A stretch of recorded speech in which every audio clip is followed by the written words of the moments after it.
Olá, boa noite a todos que estão chegando. Boa noite, Mal. Boa noite. Gente, sejam muito bem-vindos. Muito obrigado por mais uma noite na minha Semana da Voz. E hoje meu convidado especial não poderia ser diferente, não poderia estar de fora. Meu professor, Maestro Marconi Araújo, que me inspirou aos estudos, me inspirou a grandes coisas, e a gente vai falar hoje um pouquinho com ele, e ele vai contar um pouquinho da trajetória dele. Eu tenho que pegar aqui minhas anotações. Ele vai falar um pouquinho sobre como que é para ele, como é que foi para ele, né, a validação do método, como ele foi chegando na conclusão de exercícios, até a publicação do livro e até agora, que é o momento onde está havendo uma grande parceria bacana entre vários professores que se capacitam nesse método, né?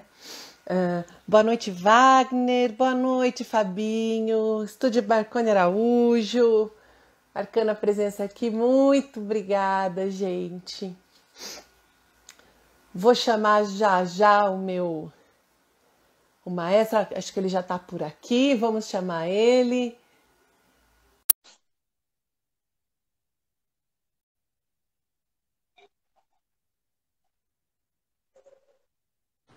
Tá chegando. Boa noite, Oi, maestro. boa noite, tudo bem, Bruna? Deixa eu arrumar Boa aqui. noite. Estão me ouvindo bem? Boa... Eu tô vendo super bem. O pessoal vai falando se eu tô travando para vocês, porque ontem travou. Eu tive que dar um jeitinho aqui, porque se travar a gente já arruma, já mexe com tudo, porque isso acontece mesmo, né? Sim. E essa semana tem muita gente fazendo eventos, falando sobre voz e temas em voz, e fica todo mundo esse horário pendurado na internet, né? É. Maestro, eu queria muito, antes de mais nada, te agradecer por ter aceito o meu convite. Eu queria muito agradecer por não só ter aceito o meu convite e estar aqui hoje no meu canal, mas te agradecer por ter me aceito na sua vida, do seu lado, no seu trabalho e como aluna, né? Como Afinal, Marconi. não é para tanto, mas é aquilo que eu sempre digo para as pessoas, é a importância do maestro na minha vida. Eu nunca, acho que eu nunca falei em público isso, né, maestro? Acho que eu falo sempre muito para você. Eu não sou uma pessoa que, né, eu não sou muito dos arrobos, assim, de falar muito, né, de expor, mas a minha trajetória não seria a mesma sem você. Os meus estudos, eu não seria a artista que sou, não teria, eu acho que eu nem cantaria tão bem quanto eu canto hoje, e eu tô longe de atingir o objetivo que eu tenho para te dar o orgulho que eu gostaria. Mas se não fosse você na minha vida, eu acho que tudo seria muito mais triste, muito mais obscuro, porque eu acho que ainda estaria num momento que eu falaria: meu Deus, nada tem resposta, nada tem jeito, a minha voz não tem jeito, vou continuar sempre num lugar, sabe, opaco, em que eu não conseguia ver adiante. Então eu quero deixar aqui explícito a todos a minha gratidão, Eu que tá, agradeço. maestro? Eu que agradeço a sua dedicação de sempre, fiel escudeiro ali do lado. Muito obrigado. Maestro, conta um pouquinho pra gente, antes da gente entrar no nosso tema. Eu gosto muito que as pessoas saibam um pouquinho da trajetória. Eu sei que você já falou isso lá no seu canal. Aliás, vou falar do seu canal um pouquinho também daqui a pouquinho. Ele tem um programa maravilhoso que vai ao ar no YouTube, que é o hashtag Pergunte ao Maestro. Gente, ali é a verdadeira escola. Cola lá, vocês vão ter ideia. Eu estudo por Gratuito. ali. E Conteúdo é gratuito que o Estúdio Marconi Araújo decidiu fazer para que as pessoas na pandemia pudessem se inspirar a estudar, sabe? Eu acho que essa pandemia inspirou muitas pessoas a estudar. Eu acho isso. Porque as pessoas estão trancadas em casa, então elas aproveitaram para se capacitar, para estudar. Mas a gente decidiu dar um conteúdo meio gratuito para as pessoas que não têm condições de estudar. E como eu respondo as perguntas deles, é tranquilo. Eles fazem a pergunta que quer e a gente responde sobre todos os assuntos, não só sobre voz, sobre como maestro, ou como produtor musical, ou como diretor musical. É bem legal. Eu acho bem bacana o conteúdo. É uma ação maravilhosa que o Estúdio Marconi e o maestro, né, você fazem juntos. Essa ação, ela tem que realmente voar, porque dá a possibilidade de pessoas que realmente não têm dinheiro, não têm essa possibilidade, mas que têm experiência, muitas vezes têm experiência de canto, têm experiência de palco, de vida, e às vezes não tinham uma capacidade financeira, né, de Uhum. chegar diretamente a essa fonte, e a fonte foi até as pessoas. Então, fica aí para todo mundo a dica do hashtag Pergunte ao Maestro. Tem várias coisas bacanas por lá. Mas conta pra gente, maestro, então, um pouquinho da sua trajetória como cantor dentro do canto, né? Porque todo mundo pergunta a trajetória do maestro, do diretor musical. E amanhã é Dia Mundial da Voz. E para quem não sabe, o maestro é um cantor de primeira. Eu acho que o seu grande diferencial é que você faz tudo aquilo que você ensina. E Uhum. essa é a coisa mais linda que eu vejo em você, maestro. Então, conta a sua trajetória como cantor, os professores que você encontrou, as suas dificuldades e também as suas conquistas. Olha, a minha paixão pelo canto começou quando eu sempre toquei piano, sempre fui pianista desde os 11, 10, 11, comecei a estudar piano. E quando eu entrei na faculdade, assim, tem uma lacuna aí, né, de tempo, desde que eu estudei piano e quando eu me tornei maestro. Porque eu me tornei maestro aos 16. Eu tenho 35 anos de carreira. E eu nesse momento, percebi como maestro que eu precisava de, além do skill do piano e da regência, que eu precisava dos skills de canto. Porque se eu fosse um regente de orquestra, eu precisava estudar os instrumentos de orquestra. Se eu fosse um regente coral, eu precisava estudar a voz. Esse foi o motivo. Daí eu sempre tive técnica nos corais que cantava, né? Tem professor de técnica no coral, mas eu sempre achei esquisito. Eu sempre achei aquela técnica esquisita, porque o maestro pediu uma coisa e o professor de técnica pede outra. Aí na hora que a gente vai cantar, a gente não sabe se a gente faz o que o maestro está pedindo ou o que o professor de técnica está pedindo. Então, a primeira coisa que eu realizei na minha cabeça foi que eu precisava ser o técnico vocal do meu coro. Eu, como maestro, precisava ser. Não podiam ter duas pessoas. Não podiam ter dois gostos vocais. Um só. E aí decidi me capacitar em regência, porque era o que eu mais queria na época, ser diretor. E eu fiz o curso de regência e composição na UNB. Mas lá eu conheci o meu primeiro professor de canto, que foi o único. Eu só estudei com um professor na vida. Então, tipo, tive minha professora do mestrado, né? Tive, porque você tem que ter, mas o meu mestre foi um só. Então, dei muita sorte de não ficar pulando, sabe? Porque negócio de ficar pulando é um problema. Que foi Teve o professor... um formador principal e Exatamente. depois teve os vocal coachings, as inspirações, né? Isso.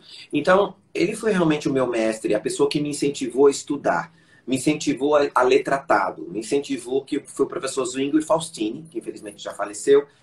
Ele não terminou o livro dele, ele estava escrevendo o livro dele antes dele falecer. E ele sempre disse para mim que eu era um herdeiro do conhecimento dele. Ele sempre falou isso para mim. Ele sempre me tratou como pupilo. Sempre não. No início, não. Depois, eu conquistei esse espaço, tá? Ele era uma pessoa extremamente difícil e assustadora. Fora que ele era baixo, tinha uma voz assustadora. Ele falava com você, parecia que ele estava brigando com você. Dava muito medo dele. Eu tinha muito medo dele.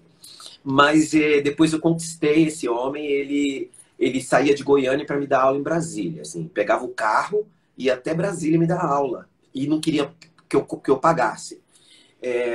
Ele me fez me apaixonar pela história da voz, que é uma coisa que ele sabia muito. Então, ele era um cantor, mas ao contrário dos outros cantores que eu via, ele tinha uma cultura invejável. E essa cultura foi o que me fez me apaixonar. A técnica era boa, tudo, mas eu tinha uma dicotomia vocal muito grande. Eu não sabia se eu era barítono, se eu era tenor, se eu era... Minha voz não funcionava em nenhum registro. E ele me ajudava, e eu perguntava para ele, professor, o que que eu sou? Ele falava, nada. Você não é nada. Você tem que simplesmente aprender técnica. Quando você tiver técnica, você vai dizer para mim o que você é. Você vai dizer para mim onde você se sente confortável. E aí eu entendi isso.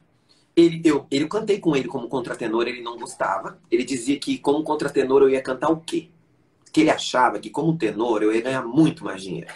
Ele achava que como tenor eu ia ter uma carreira brilhante, porque minha voz é uma voz muito metálica. Para um tenor, ter um metal na voz é ouro, né? Ele dizia isso. Você tem um ouro na voz que você não usa. E eu falava, mas não é confortável para mim cantar como tenor, sabe?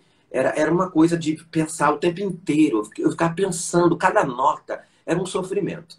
Como quando o tenor abria a boca, a voz saía, a coloratura saía, tudo saía. E eu falava, cara, eu tô com a classificação errada.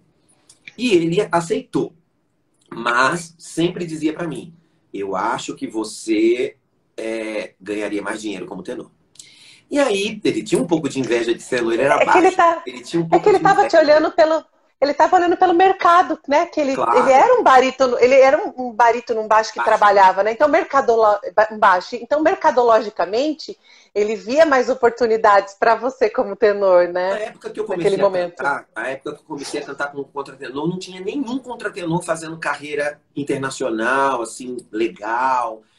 Tinha o Alfred Deller, tinha alguns contratenores, assim, tipo, um na Europa, um nos Estados Unidos, era uma coisa completamente, sabe, fora da coisa. E por coincidência, quando eu comecei a estudar como contratenor e comecei a estudar o repertório, o David Daniels apareceu, o Andrea Shaw apareceu, essas pessoas foram aparecendo na época que eu estava estudando, né? Então, é, aí eu percebi que eu tinha que ir para fora, né? Porque eu não ia conseguir cantar aqui muito. Até porque eu não conseguia nem um agente. Eu não conseguia nem cantar para um agente, porque ninguém queria me ouvir. Não vai, imagina, acontecendo. Ah, imagina, não vai rolar. Eu tive que ir fora, estudar, fazer uma pós-graduação em performance. Meu master's é em performance. Ganhar o Bidu Sayão, aí sim eu consegui 2 audições com agentes aqui no Brasil. Eu comecei com um agente, depois troquei para outro. E esse agente me fez audicionar para todos os maestros brasileiros. Eu acho que eu só não adicionei para uns 2. O resto todos eu cantei. E eles puderam me ouvir e me deram trabalhos. E a partir daí eu comecei a cantar. Mas eu tive que sair para poder voltar. É uma coisa que é meio esquisita. Mas essa é a minha trajetória como cantor. Mas eu sempre, durante esse tempo, nunca deixei de dirigir. Sempre dirigi, sempre regi, sempre fiz musicais. Na época que eu comecei a cantar mais em Manaus, que foi a época que o Malheiro mais me deu oportunidade de cantar em Manaus, eu cancelei várias idas para Manaus porque eu estava dirigindo shows da Cláudia Raia, fazendo musical não sei do que, fazendo turnê pelo Brasil.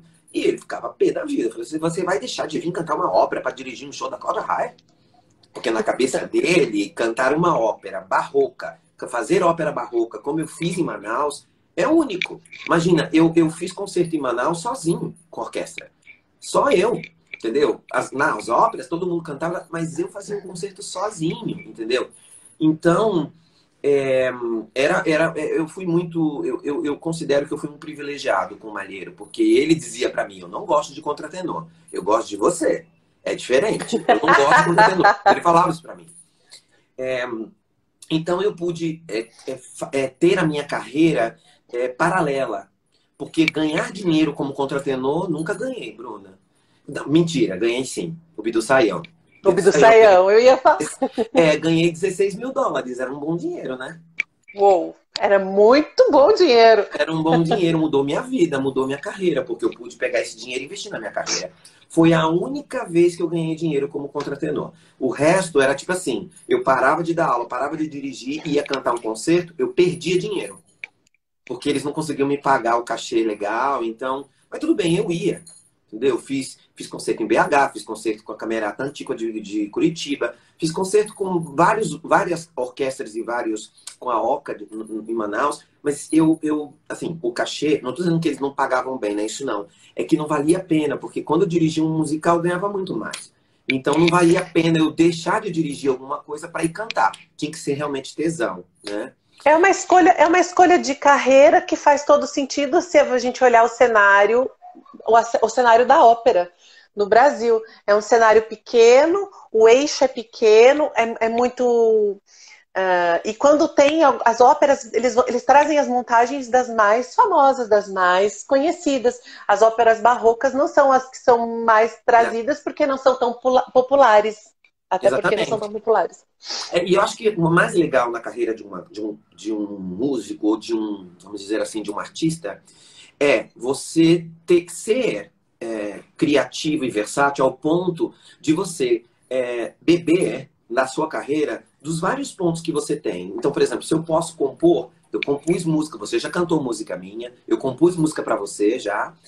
Eu posso compor uma música, eu posso tocar piano, eu posso dirigir um musical, eu posso reger uma orquestra e eu posso cantar. Então, se eu posso fazer isso, por que não? Eu recebi um convite na época que eu cheguei, logo que eu cheguei, para cantar um Carmina Burana em Alagoas. Aí o maestro me conhecia, ele sabia que eu era diretor e me pediu para dirigir o coro. Então eu fui para lá ensaiar o coro e cantar o solista. Um caos isso. Ou seja, 2 trabalhos. 2 trabalhos. Ele falou: olha, eu não consigo te pagar um cachê legal para você vir cantar, mas se você dirigir o coro, eu te pago o cachê de diretor do coro. E aí você ganha um cachê melhor, entendeu? E eu fui, foi ótimo, foi uma delícia, mas é um caos, né? É um caos, porque você ir ao mesmo tempo e cantar, você cansa, né? Então, mas foi bom, foi uma experiência boa. Aqui no Carmina Burana eu não canto nada, eu canto uma área, né? Acabou. É ótimo, né? Você assiste Carmina Burana e canta uma área. É maravilhoso. Fica apreciando, né? Todos os maestros que me contrataram sabiam que eu era maestro também. Então, eles me usavam da maneira que eles podiam. Quando eu fui cantar em Manaus uma obra barroca, do barroco brasileiro, o maestro perguntava para mim: o que você acha das interpretações de trilo, das interpretações de ornamento?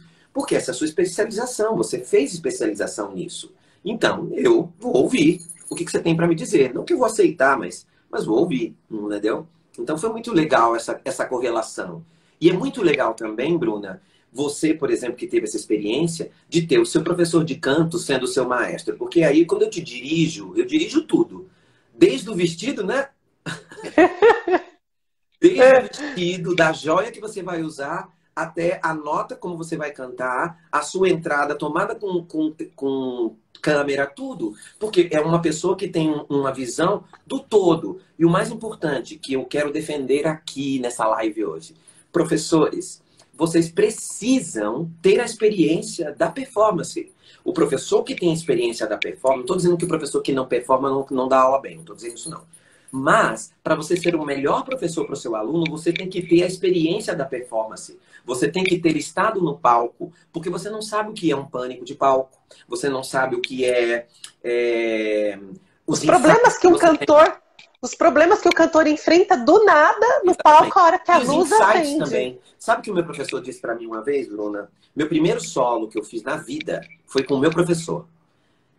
Um coro de 300 pessoas, um coro sinfônico, orquestra sinfônica e um quarteto solista. Eu era o tenor e ele era o baixo. Eu tremi igual vara verde. Aí ele disse para mim: aproveite este momento que você está no palco para você ver os seus insights. Porque você vai descobrir coisas aqui que na aula você não descobriu. E é verdade, no palco você descobre coisas que você não descobriu na tua aula. Aí eu voltava para a aula e falava: professor, na hora que eu fui cantar aquela nota, o giro aconteceu em um lugar diferente. Olha aqui. Aí eu mostrava para ele. Aí ele: eu não te falei? Mas ele só sabia disso porque ele era um performer. Ele sabia que ia ter isso, entendeu?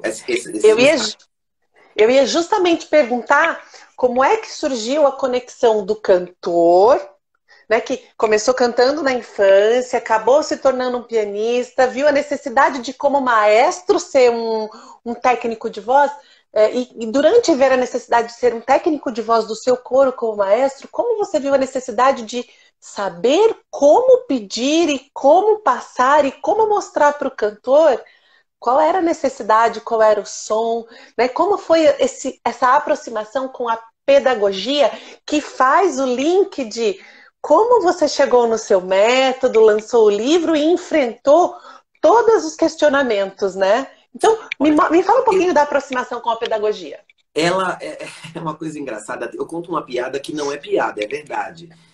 Eu cantava num coro e o maestro não cantava. E ele não tinha técnica vocal, assim, não tinha, a gente fazia vocalize de aquecimento. E ele sempre falava uma coisa assim: vocês estão cantando descolocado. Ah, vocês têm que colocar mais colocado, assim, ó. Ah, não mudava nada. Vocês estão na garganta aqui, ó. Ah, coloca aqui em cima, assim, ó. Ah, a voz era igual, não mudava nada. Aí eu falava, meu Deus do céu, o que que ele tá querendo dizer que ele não tá conseguindo? Sabe? Ele não tá conseguindo porque ele não tem ferramentas. Eu falei, eu não quero isso. Só que eu passei por um problema, Bruna, que acho que eu nunca contei isso pra ninguém. Meu professor tinha pavor de técnico vocal. Ele tinha pavor.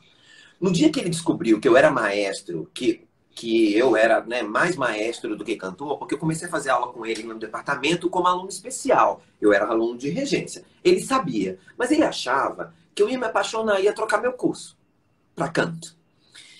Quando ele descobriu que eu era mais maestro, ele sentou comigo e falou assim: olha só, eu quero te dizer uma coisa. Se você está aqui para fazer aula de canto comigo, para virar técnico vocal de coro, pode ir embora. Eu só vou te dar aula se você virar um cantor. Se você não virar cantor, eu não vou te dar aula. Eu, não, professor, imagina. Eu quero muito ser cantor. Mentira, eu não queria, tá? No início eu não queria. O canto foi a última coisa. Aí, quando ele ficou bravo, que ele era bravo, ele chamou meu professor de regência, chamou meu professor de composição, chamou meu professor de piano e fizeram uma banca comigo no meio, dizendo: você vai ter que escolher ou piano, ou regência, ou composição, ou canto. Dependendo do que você escolher, você não vai mais fazer as outras matérias. Porque nós não vamos, os quatro, nos dedicar a você, quando você não vai ser Dedicado a nós, né? Dedicado a nós como Exatamente. deveríamos. E aí eu falei, mas peraí, professores, eu não posso ser tudo? Eu não posso ser um pianista, maestro, cantor e compositor?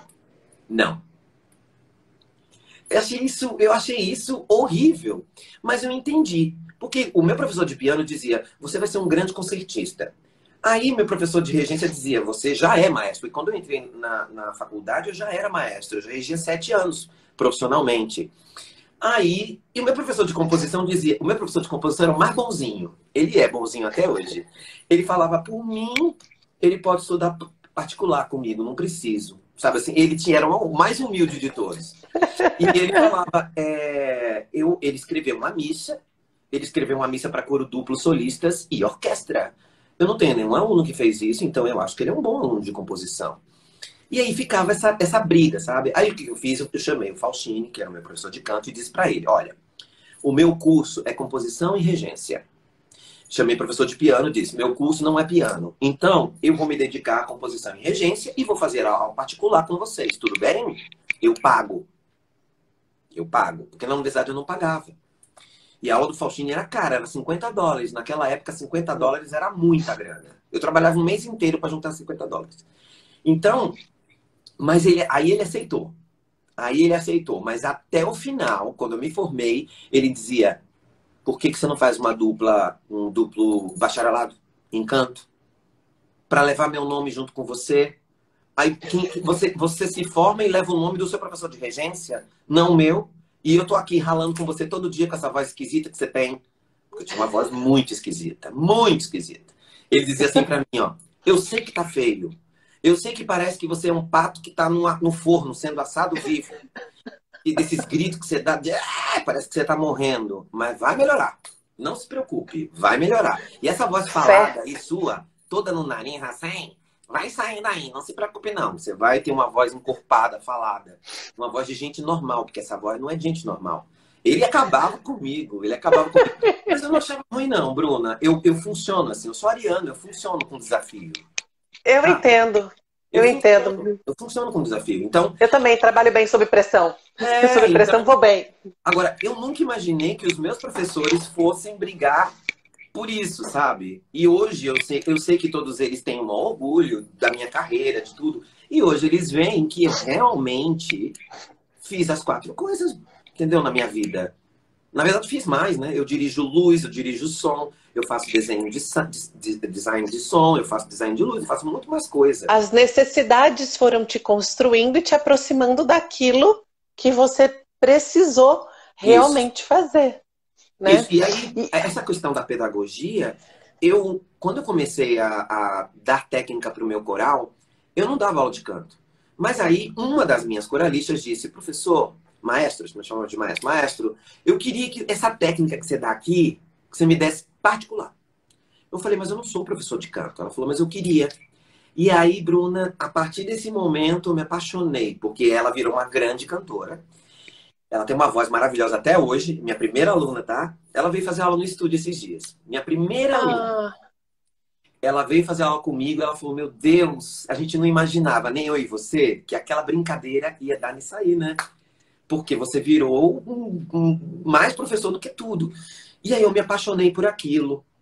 A partir desse momento, eu comecei a perceber que eu não tinha maturidade, eu não tinha conhecimento para fazer isso.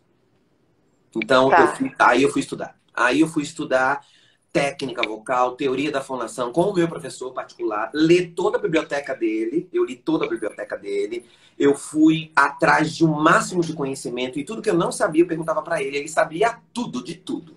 Impressionante. Esse homem Era sabia um homem com muita cultura. Um homem com muito, muita cultura. Né? muito. Era um homem que entendia literalmente que o canto vai envolver muitos aspectos, né? Que é o musical, psicológico, fisiológico, artístico, emocional, É. social, ambiental, porque ele vivia a música como artista e também como um professor. Então ele conseguia analisar todos esses aspectos, Não, e né? assim, ele era um cara que era fora da curva, porque na época ele teve uma voz, ele tinha uma voz deslumbrante. A voz foi deslumbrante a vida inteira, Bruna. Ele ganhou o concurso internacional ele ganhou o concurso da ópera desculpa, do Conservatório de Paris aos 18 anos. Ele ganhou. Então, tipo E a assim, gente às vezes ouve, né, maestro, histórias como onde um cantor com 22 anos está pronto para performar? Quando é muito raro. E aí sempre me lembro de você falando, né? E Maria Callas? é, E o Zwingli Faustini? E as histórias de grandes cantores que aos 18 já tinham vozes Plácido, Plácido deslumbrantes? Domingo debutou 17, 18 anos. Então, aí, quando ele ganhou esse concurso, ele tinha uma voz deslumbrante. Mas aí ele conheceu uma pessoa chamada Pierre Bernac, que era um professor bem famoso no Conservatório de Paris, que dava melodia. Ele tem um livro de melodia, se vocês que estão aqui na live quiserem aprender a cantar melodia, comprem o livro do Pierre Bernac, que é meu avô, né, professor do meu professor da Jess Norman, foi professor da Jess Norman. Então, o Pierre Bernac, o Faustini falava para mim que foi o homem que ele mais amou e mais odiou na vida dele. Por quê? O Faustini tinha uma voz gigantesca italiana e esse professor falou, não, piano, messa di voce. Começou a trabalhar exatamente o que a professora da Callas fez com ela. A Callas cantou para a professora, acho que foi Gioconda, não me lembro. Ela deu lutia, ela deu um repertório de Kirikiki para a Callas. Aquela voz daquele tamanho, ela deu um repertório pequenininho. Por quê? Para ela poder aprender a controlar a fioritura, a controlar tudo que ela precisava controlar. O Faustini também. Só que ele odiava. Porque ele era um baixo italiano, ele queria soltar a voz. Gritar! E ele falou para mim, ele aprendeu contrapoio com Pierre Bernard. Essa coisa do contrapoio que eu falo no meu livro, ele aprendeu lá.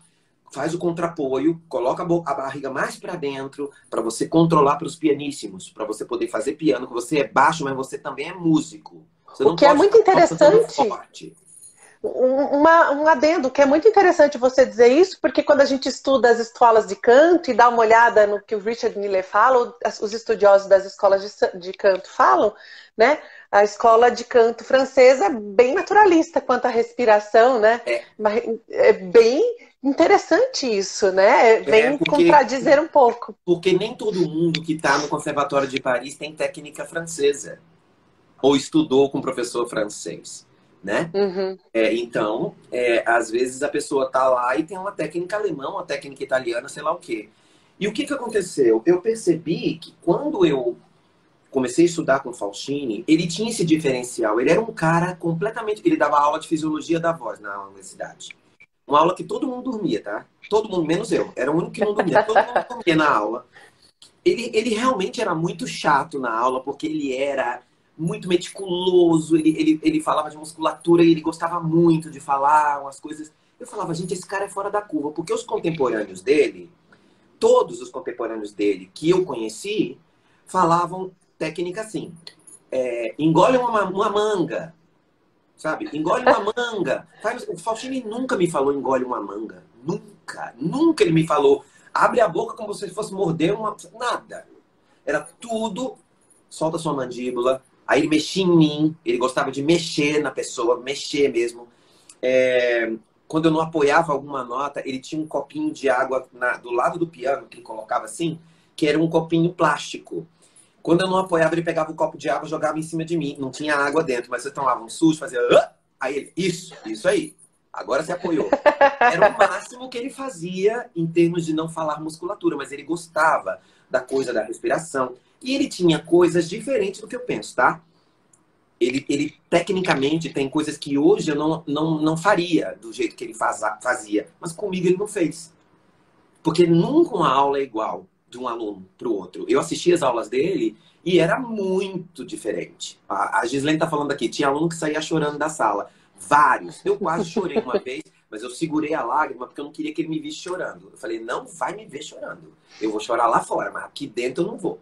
Que foi um dia que ele me acabou de um tanto. Porque eu fiz um teste para uma missa e ganhei a parte do tenor. E fiquei super feliz. Só que eu tinha 3 meses de aula de canto. Você sabe que 3 meses no canto lírico é nada. É nada. E eu ganhei. Cheguei na sala dele e falei, professor, peguei o papel do tenor, vou cantar com um coro sinfônico, vou fazer lá. Ele virou para mim e falou assim, nossa, tava ruim lá, né? Tava ruim a competição. Para você pegar, não tinha nenhum tenor lá. Não é possível. Não é possível. Aí eu fiquei tão deprimido, fiquei tão triste, que ele virou e falou assim, você não tem condições de fazer esse solo. Você tem 3 meses de aula de canto. Você não pode fazer isso. Eu falei, mas professor, eu passei. O maestro gostou. O maestro também não presta. Aí eu falei, mas o senhor vai me preparar para o solo? Ele falou, não vou te preparar. Eu sou contra. Não ponha meu nome no seu currículo. Não ponha. Se você vai cantar na Sala Vila Lobos, se você vai cantar na sala mais importante da cidade, eu não quero que ninguém saiba que você é meu aluno. Você tem 3 meses de canto. Não aceito. Bravo. Só que Mas dá para entender. Ele queria que você tivesse com a técnica, né? Mais construída, né? Pior é que eu cantei bem, Bruna. Pior é que eu cantei bem. E foi meu debut. E eu era muito magrinho, muito pequenininho. Todo mundo achava que eu tinha 15 anos. Porque eu parecia muito novinho. E aí, ele, no outro dia, que eu fui fazer aula, logo depois do concerto, eu cheguei lá na aula e ele falou assim, fiquei sabendo que você foi muito bem. Ele foi ver, mas ele não falou. Fiquei sabendo que você foi muito bem. Aí eu falei, olha, professor, as pessoas gostaram. Né? Ele falou, muito bem, vamos partir daí. E esqueceu o assunto, como se nada tivesse acontecido. Voltou tudo normal. Não voltou tudo normal. Eu ganhei pontos com ele. Porque ele falou pra mim o seguinte, você foi corajoso, eu disse pra você não fazer, mas você foi lá e fez bem. Gosto disso. Sabe? Ele tinha essa coisa de, me enfrenta. Você não é homem? A Gil tava falando aqui, o pessoal saía chorando, mas teve um aluno que bateu nele, deu um murro na cara dele. Ele enfrentava o aluno.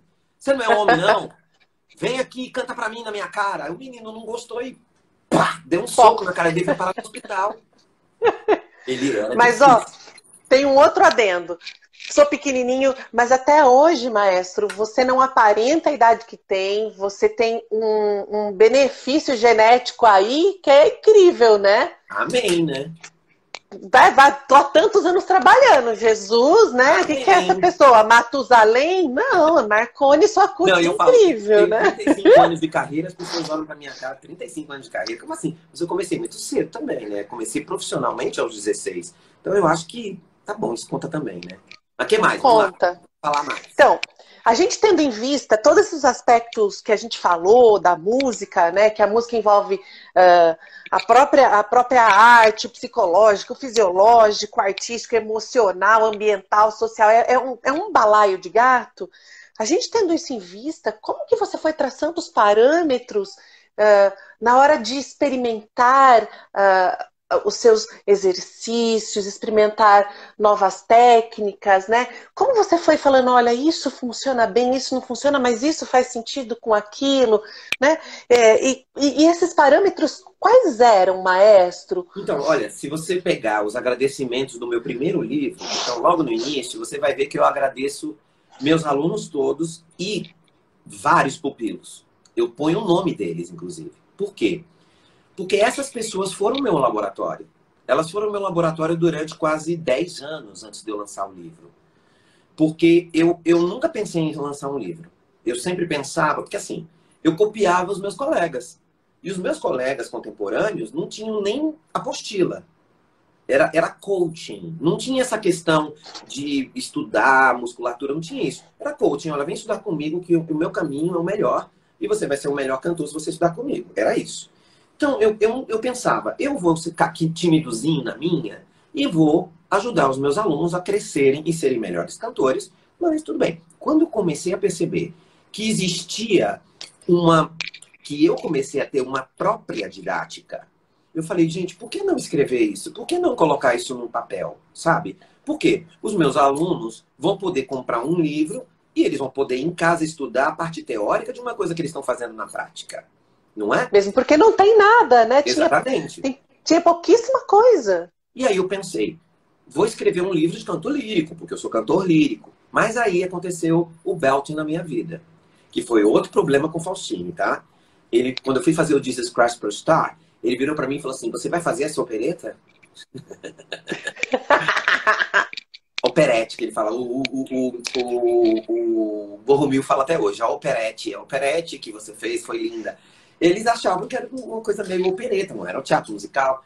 E aí eu falei, vou, maestro, vou fazer o Jesus. Eu não vou ver, tá? Tô só te avisando, eu não vou ver. Eu falei, não, tudo bem, professor. Eu não vou nem colocar o nome do senhor, porque o senhor é meu professor de canto lírico. O senhor não é meu professor de música popular, né? Isso é música popular. E aí eu fui beber um pouquinho em Londres. Fiquei um tempo em Londres estudando essas vozes. Principalmente os que estavam fazendo o Jesus, não é? O Steve Balsam, assisti o Steve Balsam ao vivo. E aí, quando eu comecei a pensar, porque o meu coro já cantava belting, o meu coro já fazia. Tanto que eu fui chamado para fazer o Jesus, para audicionar para o Jesus, porque o coro feminino de Brasília era o coro que mais fazia belting em Brasília. Que mais tinha sonoridade específica para aquilo. Isso, e mesmo que não se falasse aquilo. Mas elas já faziam, Luísa, Sara, Esté, todas faziam cover belting, faziam speaking, só não tinha o nome. Speaking tinha desde o início. Speaking sempre teve. Mas cover belting não tinha. Soul belting não tinha. Tinha meia cobertura. Meia cobertura tinha. Mas eu não botava nome no subregistro. O belting, tratar essa sonoridade como belting tinha, naquela época você sabia que aquilo era belting, porque era uma nomenclatura muito americana, né? Muito proveniente do teatro musical, e não era ainda tão popularizado, imagino eu, naquela época. Não. Então, era um coro que fazia belting, mas não tinha esse nome. Então, era um coro que faz pop, né? Era assim que era visto? Era uma coisa assim, um coro que canta... No coro feminino era famoso por estilos vocais. Então elas faziam ópera, elas faziam música brasileira, elas faziam belting, elas faziam pop, elas faziam Mistério das Vozes Búlgaras, elas faziam tudo. Então o público do coro feminino era um público muito fiel. A gente fazia concerto, lotava todas as vezes, porque as pessoas queriam ver o que elas estavam fazendo de novo. Porque cada vez elas inventavam uma coisa, né? Elas não, eu. Inventava para elas. E elas sempre fizeram. Elas sempre fizeram e elas eram muito legal. Elas eram muito dedicadas e elas amavam fazer aquilo, essa versatilidade vocal, como a Anselmo também gosta. Então, eu percebi que eu tinha que estudar mais essa sonoridade. Quando eu fui escrever meu livro, eu percebi que eu tinha mais ferramentas escritas da parte de belting do que da parte lírica. Por quê? Porque a parte lírica exigia uma parte que o belting não exigia. Embasamento histórico. Porque o canto lírico tem um embasamento histórico. E o belting não. É uma técnica que eu inventei do meu jeito, belting contemporâneo. Então eu escrevo do jeito que eu quiser. Tem embasamento teórico? Claro que tem. Tem uma bibliografia gigantesca. Mas não tem a nomenclatura, por exemplo, do Garcia, a nomenclatura do Lamperti, a nomenclatura do Tosi. Não precisava colocar isso num livro de belting. O que tinha era o quê? Americano? O Seth Riggs, Joe Steele? Era o que tinha, talvez? Existia. E que chamava de belting mesmo. Eu li um livro que eu gostei muito, que é o The Phenomenon of the Belting Voice, da Jan Sullivan. Inclusive, eu tenho alunos que estudaram com ela. Ela é uma cantora lírica crossover. Então, ela escreveu primeiro, assim, um dos primeiros livros sobre belting em inglês foi ela que escreveu. Eu li o livro dela, gostei muito, mas achei muito confuso. Não sei se é porque eu não sei lá, não dominava a língua, não sei, mas eu achei muito confuso. Aí eu falei, se eu escrever meu livro, eu vou fazer tudo mais simples. Tipo assim, ela fazia várias nomenclaturas de belting e ela dividia os beltings por repertório, às vezes. Então, tipo assim, Ah, a Maria Madalena é soft belting, não sei o quê, sabe assim? E aí, mas sim. tem uma embocadura, ela fazia uma boca, a boca do soft belting é essa, a boca desse aqui. Era muito complicado. Ainda se faz isso lá um pouquinho, né, maestro? Isso Hã? daqui é mais mix. Eles fazem isso ainda até hoje. Isso é mais Sim, mix, isso é muito soft, isso é mais belt, né? Quando é. eles escutam uma voz que tem mais Mas sabe, fechamento, mais eles. sabe quem me deu que me influenciou muito para eu escrever meu livro? O Seth Fricks. Porque o Seth Fricks fez no livro dele, ele baniu essa palavra, ele baniu essa história de registro aqui. A voz é uma coisa só e você tem que partir do speech level singing. Então, ele criou uma coisa do tipo, eu penso assim, o resto, Uhum. beijo, me liga. E ele Uhum. foi expulso da Nets. Quando ele foi expulso da Nets, esse homem ganhou muito dinheiro. Porque quem foi estudar com ele quando ele foi expulso da Nets? Al Jarreau, Michael Jackson, Madonna, todo mundo foi estudar com ele. Madonna. Entendeu? Porque se você é um cantor pop que não quer fazer aula de canto lírico, você vai procurar o professor que é contra os líricos, certo? Que é. Uhum. Então, ele ganhou muito dinheiro. Ele ganhou muito dinheiro. Ele começou a ser coach dos musicais na Broadway. Ele fez muita coisa legal. Agora, o que eu acho engraçado no livro do Seth Fricks é que ele posta as fotos dos alunos. Então, por exemplo, se fosse eu, tenho uma foto sua, assim, dizendo tudo que você aprendi com o Márcio Marconi. Ele tem isso no livro dele, que é muito bom. Tem uma foto do Estou à Michael Jackson. disposição. Tudo Tem o que Michael sei, Jackson, aprendi. assim, com aquela pose do Michael Jackson, dizendo tudo que aprendi, aprendi com o Seth Fricks. E no final do livro tem uma lista de espetáculos que ele ajudou como vocal coach, que é uma coisa que eu não faria. O espetáculo que eu dirigi, tudo bem. Mas quem eu ajudei, não sei. Acho que um pouco. Eu não gosto de É que autopropaganda. ele foi, vamos dizer assim, bem, bem interessado na grana, né? Tava bem interessado em fazer Não, e construir ele foi um pária. um financeiro. Ele foi um pária. E essa história de ser pária, a mim, me deixou muito influenciado, porque o Lamperti foi um pária.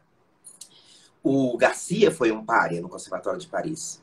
Todos os grandes professores foram párias. Eles nunca estiveram em associações, nunca tiveram em grupos. Eles sempre tiveram inimigos, e inimigos completamente abertos, tá? Então, assim, a Marquese, por exemplo, Declarados. declarados. A Marquese foi aluna do Garcia e criou seu próprio método. Durante o tempo que ela estava com ele, ela era pupila. Quando ela saiu, ela começou a meio que falar um pouco mal, entendeu? Daí tem os seguidores da Marquese, aí tem os seguidores do Garcia que brigam entre si. Quer dizer, é uma loucura. Essa história de O Mestre da Música, tem esse filme, esse Mestre da Música, é a história de dois professores de canto inimigos. Entendeu? Quer dizer, eu não vejo por que você ser inimigo de um outro professor de canto, mas existia isso. Então não tinha essa questão de vamos nos unir pela pedagogia vocal como tem hoje. Vamos nos unir. Uhum. Não tinha isso, entendeu? Então, e os alunos gostavam de competir. Tipo assim, Eu sou o melhor pupilo. o aluno do Garcia, o aluno da Marquese, vamos ver quem canta melhor a Traviata, vamos ver, entendeu? Tinha isso. Então, o Seth Fricks, como foi um pária, foi expulso do Nets, foi, né, da Associação Americana de Professores de Canto, que é esse NETS, National Association Teachers of Singing. Ele foi expulso do NETS. Ele começou a criar um nicho só dele. E vários pupilos dele começaram a dar aula também. E hoje, o maior concorrente dele é pupilo dele, né? Então, eu acho que isso me incentivou a querer fazer um método só meu. Mas não tem a ver com a questão de eu sou o caminho, a verdade e a vida. Não tem isso. Eu não acho que eu sou. Eu não acho que eu sei mais que ninguém. Eu só acho que eu penso de um jeito. Se você gosta do jeito que eu penso, segue comigo. Se você não gosta, vai para outro. Porque Há espaço. O céu tem muitas estrelas, não é, gente? O céu tem muitas estrelas Não, e há todas brilham. espaço. Há espaço. Há espaço. Entendeu? Há Então, espaço. continua. Isso caminha muito para a minha pergunta que eu estava aqui, que é como que você fez para entender dentro de tudo isso as necessidades de um estilo tão específico como o belting, né? Você foi para Londres, estudou esse estilo, as necessidades estéticas, auditivas e vocais. Como Mas você foi chegando? a primeira coisa que eu coloquei na minha cabeça quando eu cheguei nos Estados Unidos, que eu pisei nos Estados Unidos, foi perguntar para minha professora o que era belting. A primeira coisa. Porque se ela é americana, ela sabe o que é belting, certo? A resposta dela foi: eu não sei o que é belting, eu sei fazer. Essa foi a resposta dela. E você sabe ensinar? Ela falou: não, eu sei fazer. Eu não ensino belting. Eu não sei ensinar belting. Eu só sei ensinar canto lírico. Essa foi uma pergunta. A outra pergunta que eu fiz foi o seguinte: quando eu cheguei nos Estados Unidos, se você colocasse já tinha internet, tá, gente? Pelo amor de Deus, tá? Não tem assim não, tá? Você colocasse na internet belting, só vinha texto assim: belting é uma técnica de voz de peito anasalada que estraga a voz dos cantores. Sei que era sempre isso. Sempre estraga. Belting estava sempre associado a uma má técnica. E aí eu falei pra ela: vem cá, se belting estraga a voz, por que vocês fazem? Por que os americanos fazem? Por que na Broadway, que é um dos maiores lugares de performance do mundo, se usa belting, se faz tão mal pra voz?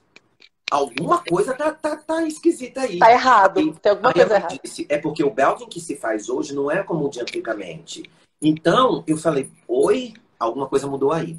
Comecei a ler vários artigos de gente que sabia estudar, que tinha, que sabia pesquisar, sabe? E daí eu li um artigo que dizia o seguinte: o maior erro de um profissional de belting é estudar com um professor de canto lírico. Porque um professor de canto lírico não vai saber a demanda, não vai saber a recrutagem muscular necessária para se fazer isso, e pode dar um sobreapoio, assim, um excesso de coisas que não são necessárias na performance contemporânea de um belter, que é um crooner que canta com microfone. Quando eu li isso, eu falei: é isso. É isso que eu preciso decupar. Eu preciso entender que na minha técnica não interessa se é belting, não interessa se é canto lírico, interessa a saúde vocal. Se a pessoa está com uma saúde vocal, ela vai ter uma voz longeva, ela vai cantar como a Patti LuPone cantou 22 papéis seguidos na Broadway. 22. E assim, Evita, Sunset Boulevard, né? E viva, né? Ficou viva depois disso tudo. Exatamente. E continua cantando até hoje. Ela fez um seriado agora há pouco tempo que ela deu uma palhinha. Ela ainda canta. Agora, aí eu ficava pensando: por que essa mulher não perdeu a voz? Por que a Aretha Franklin não perdeu a voz? Se ela fazia belting. Alguma coisa elas estão fazendo aí que a gente não está entendendo. E aí eu criei a minha metodologia e a minha visão, a minha maneira de pensar. Agora, tem gente que pensa diferente e eu respeito. Sem problema. Uhum. Mas o que eu acho mais interessante, maestro, que assim eu imagino que quando você teve essa sacada, provavelmente foi a hora que te deu toda a segurança para você falar: pô, dá para eu lançar o método, porque o lance é a saúde vocal e tá tudo certo para ter longevidade. Uhum. Entretanto, o que eu acho mais interessante é como você conectou isso com o canto lírico e aonde você bebeu também para o belting, que foi no canto barroco, que foi com os castrados. Como você conseguiu fazer a ponte e falou: puxa vida, nunca ninguém tinha relacionado uma coisa com a outra. Eu acho que essa é a sua primeira grande sacada e eu queria que você falasse um pouquinho disso, porque realmente, maestro, eu faço questão de nos meus cursos falar dessa sua sacada, que a gente vai buscar ler coisas sobre belting, mas essa sacada é sua. É. Ponto, né? Sexta. A segunda sacada, já para você emendar tudo, maestro, é o seu ouvido. É a construção do ouvido, que eu acho que quando você falou de pedagogia vocal, maestro, o seu ouvido também faz parte, né, da onde você quer chegar, independente do estilo. E é isso que me chama a atenção, porque eu vejo quantas grandes estrelas, e quando eu digo grandes estrelas, cantores que têm excelência e qualidade vocal dentro do que se propuseram a fazer. E eu acho que muito disso se dá não só pelo talento, mas pelo direcionamento do ouvido que está por trás. Com Né, certeza. maestro? Então, fico com essas duas perguntas. Então, aí, Bruna, a maior qualidade de um professor de canto é o ouvido. Se o professor de canto não tem um bom ouvido, ele não vai saber dar aula. Pode saber o quanto for de fisiologia. Na verdade, tem professores de canto que nem sabem fisiologia e não precisam. Se eles têm uma boa fono trabalhando com eles, eles não precisam saber tanto de agora você tensionou o esfíncter da aritenoide. Agora você está com o aritenoide transverso desativado. Não precisa. Se ele tem uma fono boa, ele vai dizer, seu som está escuro, seu som está claro, agora precisa de elevação, agora gira. Ele vai falar sobre coisas que o ouvido dele está ouvindo. Então, na minha opinião, o ouvido é a principal característica de um bom professor de canto. Começa por aí. Segundo, a história que você falou de como eu quis... relacionei isso dos castrati. Duas coisas me fizeram relacionar. A primeira foram as críticas que eu li sobre os castrati, críticas de época, de grandes críticos de arte, que falavam sobre a excelência da voz de peito dos castrati. Porque eles não eram famosos pela voz de cabeça. Eles eram famosos pela voz de peito. E aí, esses críticos diziam, é uma voz de peito diferente de tudo, porque ela sobe até o Dó 4. Falei, sobe até o Dó 4, uma voz de peito feminina que sobe até o Dó 4. Sopranos não faziam isso. O Tosi fala no tratado dele. E tem um capítulo que chama de ensinar um soprano. Como ensinar um soprano. Aí ele diz assim, se você é um soprano feminino, eu sinto muito. Você jamais vai ter uma voz como o do soprano masculino. Ele tem razão. Ele tem razão. Uma menina não vai ter, no canto lírico, uma facilidade para subir de borda densa até o Dó 4. O Farinelli era famoso pelo Dó 3, não pelo Dó 5. Então, porque corria. Num teatro San Cassiano, um trato de 4.000 lugares, um Dó 3 correr, é tipo fazer coloratura na voz de peito, sabe? Aí eu comecei a ficar esperto. Mas eu só coloquei na minha tese isso porque eu ouvi o Alessandro Moreschi a primeira vez e eu falei, é belting isso não é peito. Porque aí eu tava ouvindo um castrato, entendeu? Eu tô ouvindo um castrato, tô vendo que ele tá cantando de registro médio, que aquilo não soa a voz de peito. Ele nem tem o grave da voz de peito. E ele troca a borda exatamente por volta do Dó 4. Eu falei, então, o que o cara escreveu lá estava certo. E é uma tradição que veio até 1800, 1900, porque o Alessandro Moreschi gravou em 1907. Então, é uma tradição de 1700, uma tradição de 200 anos, passada de professor para professor, fazendo com que o cantor castrado use a sua voz beltada até o Dó e depois troque de borda, e era imperceptível, tá? No caso do Alessandro Moreschi, não é imperceptível porque ele não é tão bom. Não é porque ele é castrado que ele é bom. E é idoso também, né? Mas estava idoso também quando gravou, né? Ele não estava muito idoso, não. Ele devia estar com 50 e poucos, talvez. Mas não era idoso. Mas, assim, ele não era bom. Ele nem afina direito. A voz é linda no agudo, mas ele não é musicalmente tão interessante. Que eu imagino que o Farinelli, especificamente, que eu vi uma crítica sobre ele dizendo que não se percebe quando ele sai da voz de peito e passa para a voz de cabeça. Não se percebe cleque, não se percebe nada. Isso é uma crítica de 1700, tá, gente? Então, é muito maravilhoso. Maravilhoso. Essa sacada é maravilhosa. E aí, quando eu escrevi o meu primeiro artigo sobre isso para minha professora ler, ela falou, eu nunca pensei sobre isso, mas você tem razão, me parece um pouco óbvio. E quando eu defendi a minha tese, os 4 professores da banca queriam que eu publicasse a minha tese no Opera Quarterly, porque era uma coisa inusitada. Ninguém falava que belting e canto lírico tinham alguma coisa em comum, né? Eu fui essa pessoa que fiz o link entre as duas coisas. E, é claro, se eu sou um professor de belting contemporâneo e canto música de castrato, então... Faz todo sentido. Faz todo sentido. Faz todo sentido. Não, primeiro assim, clap, clap, clap. Meus aplausos imensos, porque essa sacada é genial e acho que a gente tem que catar sua tese e publicar mesmo para o mundo. Só acho, assim. Depois a gente vê isso, maestro. Mas aí, isso foi te dando mais força para melhorar o seu tratado, certo? E Sim, aí, mas aí tem um quando você neguinho, né? sentiu? Tem um Então, é neguinho. isso que eu ia falar. Quando é que você sentiu que estava bacana e já estava seguro para lançar, né? Sabendo que todo esse processo é um processo super vivo e que ele vai continuar sendo melhorado ao longo do tempo, porque o tratadista também está vivo e também está melhorando as suas percepções, né? Uhum. Como que você sentiu essa segurança? Porque no caminho tem o medo dos questionamentos, né?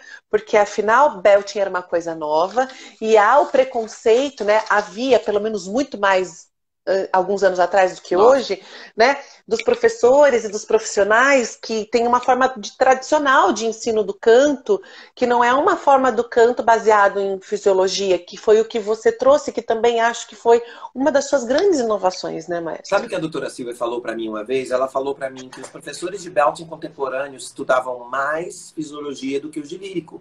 Então, hoje na internet, se você procurar professores de belting, vai ter um monte, não tem preconceito. E os professores de belting sabem mais musculatura intrínseca, mais musculatura do que muitos professores de canto lírico, que teoricamente seriam os que teriam mais conhecimento, não é? O que aconteceu comigo foi uma coisa assim, eu sempre falei, até eu estava conversando com o Léo Córdoba, que é meu pianista, sobre isso, que eu sempre na minha vida gostei de desafios. Eu sempre gostei de lutar. Eu sou ariano, eu gosto de lutar. Só que sofri uma coisa bem esquisita no início da minha carreira de professor. Quando eu comecei a dar aula para o coro feminino, as meninas que eram cantoras líricas, Luísa, Esther, Sara, estudavam na escola de música de Brasília. E quando os professores da escola de música perceberam que elas estavam saindo da escola para estudar comigo, amor, aconteceu um movimento na cidade contra mim. Então, todos os professores de canto se reuniram contra mim na escola de música para falar mal de mim, dizer que eu era... Porque eu tinha 22 anos, né, Bruna? 23 anos, Jovem. 22 anos. Eu já tinha uma técnica, já tinha tudo. E o questionamento era o seguinte: esse menino não sabe nada. Esse menino não sabe nada de canto, ele é maestro. Ele não é cantor. Ele não canta. Como que ele pode dar aula de canto? Porque ninguém nunca tinha me visto cantar. E aí, nessa época, eu fiquei de cama uma semana. Porque a Esther me contou, a Esther era minha noiva na época, ela me contou que estava tendo essa campanha contra mim na escola. E eu falei, mas como que eles podem falar isso de mim se eles nem me conhecem? Sabe? Com ciúme, porque os alunos estavam deixando a escola para estudar comigo. Aí, beleza. Aí eu fiquei mal, fiquei uma semana de cama, fiquei ruim, por que que as pessoas fazem isso comigo? Eu não tô... Assim, ele vai estragar a voz de todo mundo, ele não sabe o que tá fazendo. Beleza. Aí, logo depois disso, eu ganhei um concurso na Itália, com coro feminino, inclusive. E nesse concurso eu cantei uma peça gospel e ganhei o prêmio de melhor solista gospel do concurso. E aí eu voltei com esse prêmio de cantor. Eu fui como maestro e voltei com o prêmio de cantor. Eu nunca imaginei que eu fosse ganhar esse prêmio, Bruna, porque, primeiro, eu não me inscrevi para esse prêmio. Eles me deram um prêmio sem eu me inscrever. Eles criaram um prêmio para mim, quase. Se fosse uma coisa... Né, não tinha isso. Era um concurso de coral, não tinha o melhor solista gospel, não tinha isso. A Esté ganhou o melhor solista feminina e eu ganhei o melhor solista masculino. Eu voltei com esse prêmio e esse prêmio foi o melhor prêmio que eu podia fazer para jogar na cara dessas pessoas. Sou cantor? Sim. A Kate, minha aluna, estava na escola nessa época. A Kate foi uma de que pegou o anúncio do meu prêmio e botou na escola de música, fixou lá. Tipo, ele canta assim, ganhou um prêmio, prêmio internacional, entendeu? Então, eu já tinha tido esse baque. Para eu me levantar, Ares pensou o quê? Né? Caguei. Se você não gosta da minha voz, não gosta da minha técnica, fica na sua casa, gente. Me deixa em paz. E aí meus alunos começaram a despontar. Começaram a fazer tudo no próprio Jesus. No Jesus, todos os solistas, com exceção de um, eram meus alunos. Todos. Então, é um elenco gigantesco. É um elenco muito grande. Elenco cujo qual que quase todo veio para cá alguns anos depois com o Lemis. É bom deixar isso frisado. Então, eu não precisava de ninguém para me validar. Por quê? Eu acreditava no meu método, eu estudei para isso. Eu não fiz da minha cabeça. As pessoas, Maestro Marconi inventou sensação de apneia. Pô, então lê o Lamperti, lê o Luiz Vocal para você ver o que é. É a mesma coisa, não inventei nada. Então, mas quando eu dirigi Lemis, aí sim, dos 12 protagonistas, 10 eram meus alunos. Os gringos viraram para mim e falaram, a gente não tem um profissional como você em Londres. Eles disseram isso para mim, eu falei, não, gente, se o gringo que tá lá tá dizendo que eu tô fazendo um bom trabalho, eu vou escrever meu livro sim. Já tava com a técnica toda pronta, já tava tudo certo, mas tinha um pouco de, receio. Eu fiz audição pro Lemis, eu fiz audição para João Valjean, porque como é que eu ia entrar? Eu falei, o único papel que eu tenho idade é João Valjean. E eu, 1,70 m, 55 quilos, para João Valjean não ia pegar nunca. Aí, o Tumor é um touro, o Tumor era um touro. Aí, eu fiz o teste, o Ken Caswell, que era o nosso diretor, falou, quanto você tem de altura? Eu fui com um sapato de 6 centímetros fazer audição, né? Aí, eu fiz um sapato para audição, Bruna. Eu fiz um sapato para audição, porque eu sabia que eu não tinha altura. Aí, naquela época não existia Dipoline. Não, mas eu subi 6 centímetros. No Dipolino você não sobe 6 centímetros. Eu subi, fiquei com 1,76 m. Aí, fui lá fazer o teste, me sentindo altão. Cantei o João Valjean inteiro. E quando eu entrei, o gringo virou e falou assim, você que é o famoso Marconi? Eu já gelei. Eu falei, ai meu Deus, como assim famoso Marconi? Porque meus alunos, é muito engraçado. Eles viram na lista dos candidatos, no meu nome tinha um asterisco. Eles me ligaram, eu não ia fazer o teste, porque eu tava com laringite nessa semana. Eles me ligaram e falaram, pelo amor de Deus, maestro, vem, seu nome tá com asterisco aqui. A gente tá vendo a lista, seu nome tá com asterisco, vem fazer. Eu falei, não, gente, eu tô com laringite. Vem fazer, vem fazer. E eu não tinha médico nessa época, não tinha fone, não tinha nada. Eu falei, vou lá fazer. Aí fiz a audição. Eles falaram, a gente amou você e a gente amou a sua técnica, porque os seus alunos estão para a final. Dos 12 protagonistas, 10 são seus alunos. Então, a gente queria que você fosse vocal coach do espetáculo. Eu me senti honrado. Eu falei, poxa, eu sou um cara lá de Brasília, sabe? Que não tem um nome. Eu não tinha nome no meio do belting, porque nem existia belting no Brasil, também não existia teatro musical no Brasil. Eu tinha uma companhia de musicais, mas ninguém conhecia, porque era em Brasília. Brasília é um ovinho, assim, uma ilha. Então, tipo, né? E aí, o gringo dizendo isso pra mim, eu fui dirigir o Lemis, meus alunos fizeram muito bem o Lemis, ninguém teve problemas vocais, todo mundo saiu super bem. Aí eu falei, bom, então tá na hora de eu colocar isso na prática num livro. E fui para os Estados Unidos. Aí terminei meu livro lá, porque metade da nomenclatura é italiana, um pouquinho inglês, um pouquinho português. Por quê? Porque eu lá, quando eu, por exemplo... Você bebeu dessas fontes, foi as fontes que você bebeu. Eu traduzir a palavra belting, entendeu? Por exemplo, cover belting. Belting coberto era esquisito. Belting coberto é melhor deixar cover belting. Né? A não ser que eu traduzisse a palavra belting para um nome, tipo Marconistro, um registro Marconi. Isso é engraçadíssimo. Como fez o Seth Riggs. Como fez Seth Riggs. Speech level singing. Entendeu? Eu poderia ter feito isso. Mas eu decidi ir por esse lado. E aí, quando eu escrevi meu livro, eu pensei, nossa, agora aqueles professores lá que me trucidavam, agora eles vão trucidar mesmo. Não aconteceu, Bruno. Não, os professores de canto lírico não se atreveram a tocar no assunto. E não tinha professor de belting. Então eu não sofri. Eu não sofri hater. Quando eu escrevi porque você veio preencher uma lacuna que fazia muita falta, né, maestro? E o meu livro vendeu muito. O Fábio tá aqui na live. Quantos livros eu já vendi, Fábio? Escreve aqui. Aliás, estou aterrorizada porque ele falou que está acabando essa tiragem de novo. A gente vai ter que fazer a outra revisão. Outra revisão. Ai, vamos aproveitar! Mas assim, meu livro vendeu muito. O Borromir fala para mim, livro de técnica não vende, seu vende. Mas livro de técnica não vende. E ele tem razão. Livro de técnica, quem compra livro de técnica? Mas o meu livro vende bem. Se o meu livro vende bem, é porque funciona alguma coisa para as pessoas, não é? As pessoas gostam. O meu livro é escrito, é um livro de técnica, é um livro sério, mas é escrito de uma maneira extremamente descontraída. Extremamente, é um livro que você pode ler na cabeceira, entendeu? Então, É super gostosinho mesmo. a primeira tiragem do meu livro foram 5.000 livros. Depois a segunda, acho que foram mais 3.000. Aí agora, eu só sei que agora tem 33 livros nessa última tiragem só. Gente, é esse livrinho aqui, ó, o Belting Contemporâneo, Isso. pela Musimed, tá? Estão perguntando qual é. E não tem só esse, já tem o segundo livro de uma série de livros, aqui, que ó, é o Lírico Contemporâneo. Muito bem. E para quem não sabe, eu tive o prazer de fazer a revisão e já tô doida para fazer, né, maestro? Várias vezes, de vez em quando, do nada, eu mando um recado. Mestre, o que você quis dizer? Por que a gente... Vamos mudar? A gente às vezes confabula, né? Se vai ter uma outra revisão, se vai adicionar coisas, se eu não quero mudar vai. algumas coisinhas também da arte, da capa. Eu vou mudar.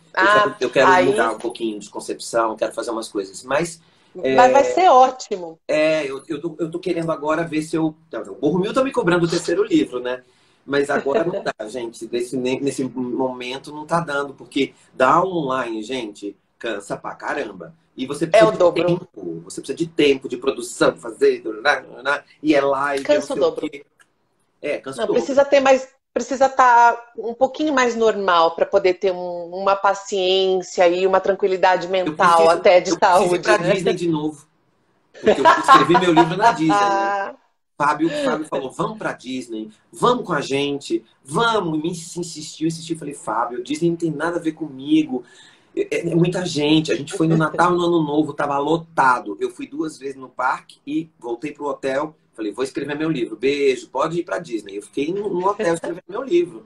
Falei, não, gente. Que bom! Da próxima vez você escolhe um outro país, de repente para as Bahamas, Cancún, né? Mas aí Nunca eu se não vou sabe. querer escrever meu livro, tem que ser um país ruim. Tem que ser um negócio que eu não gosto. Ah, Não, mas eu vou maestro, para amar. terminar, deixa eu te fazer uma pergunta derradeira, que é como que então você decidiu que isso eu vou deixar muito claro no livro, ou isso eu não posso deixar claro? Eu preciso que as pessoas escutem, entendam o conceito de fato e venham até mim, porque a gente sabe que no livro você fala sobre muitas coisas, mas para você entender de fato, você precisa ter contato com alguém que entenda a técnica, de preferência com você, até para se capacitar, ou para entender, ou para falar a respeito, porque o livro ele não é tão claro. A Não. gente lê assim de prima, você fala, tá, eu entendi, mas de fato, como funciona isso no ouvido? Como funciona isso aqui? Essa foi uma Como opção foi isso? essa foi uma opção que eu fiz, porque no livro do Seth Riggs,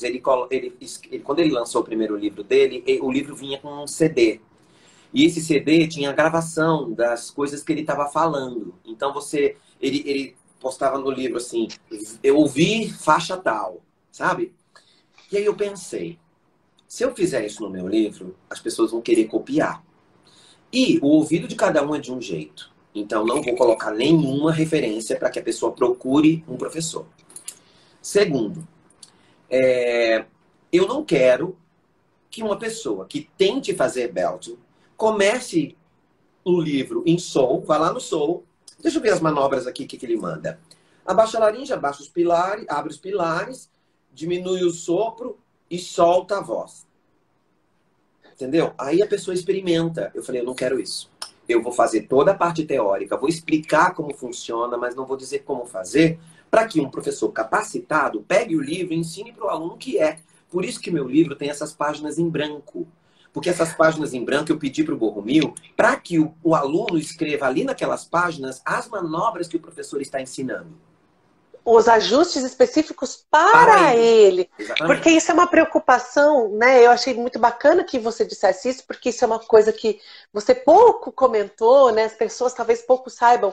E isso é muito interessante porque há uma preocupação com a saúde daquele que busca técnica. Claro. Há uma preocupação de, você vai fazer soul, mas não aquilo que o seu ouvido ou que a sua cabeça entende de soul. Uhum. Você precisa saber que o soul não é isso, não é aquilo. Você precisa ter um ajuste, cada um, o indivíduo, eu sempre falo, Pedro odeia essa frase, mas eu falo, o indivíduo é individual.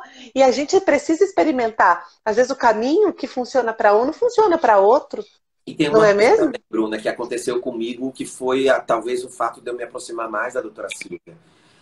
Quando eu comecei a dar belting contemporâneo, o meu maior público, logo no início, era o público de teatro musical. Porque todo mundo viu Lemis, as pessoas queriam fazer belting, né?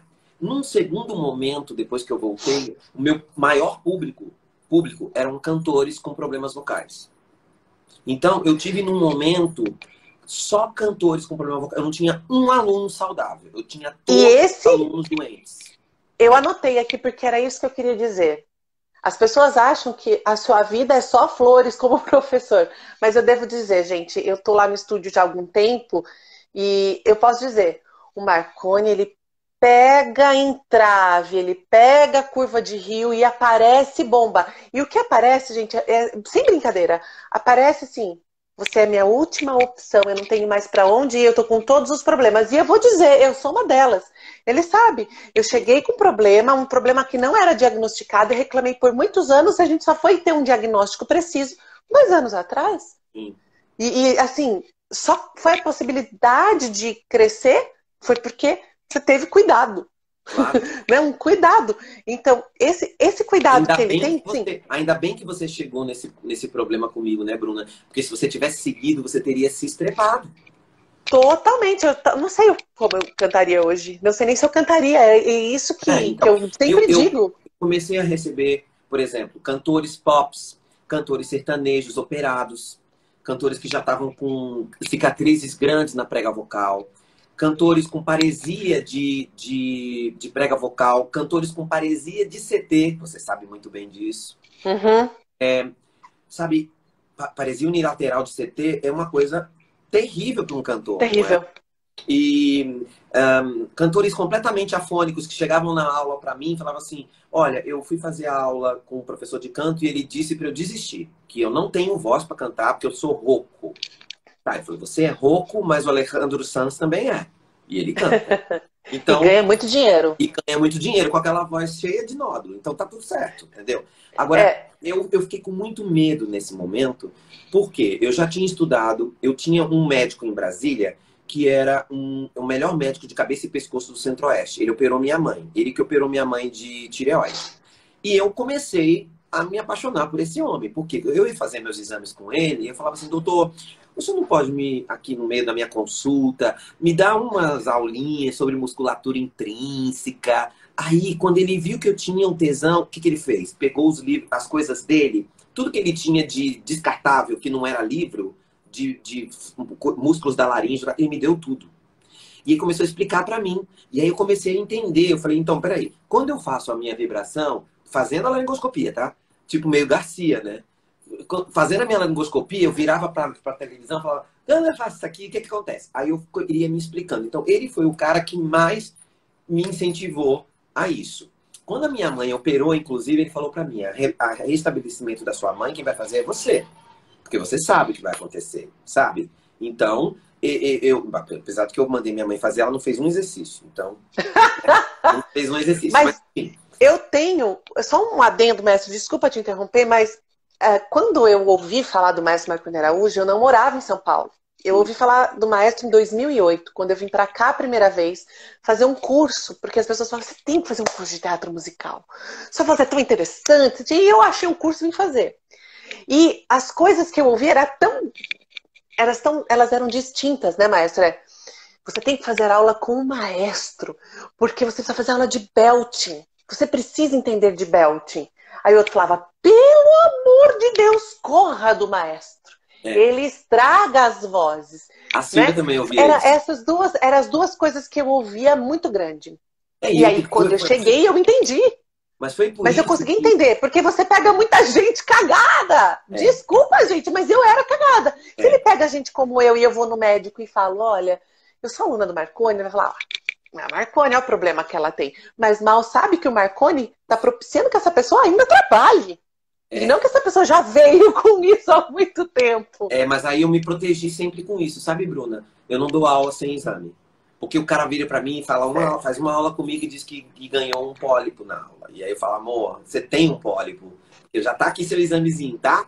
Você veio com esse pólipo. Porque é raro isso acontecer. Acho que nunca aconteceu, na verdade, mas eu sempre me protegi e sempre orientei vocês, meus alunos, a fazerem isso. Se protejam.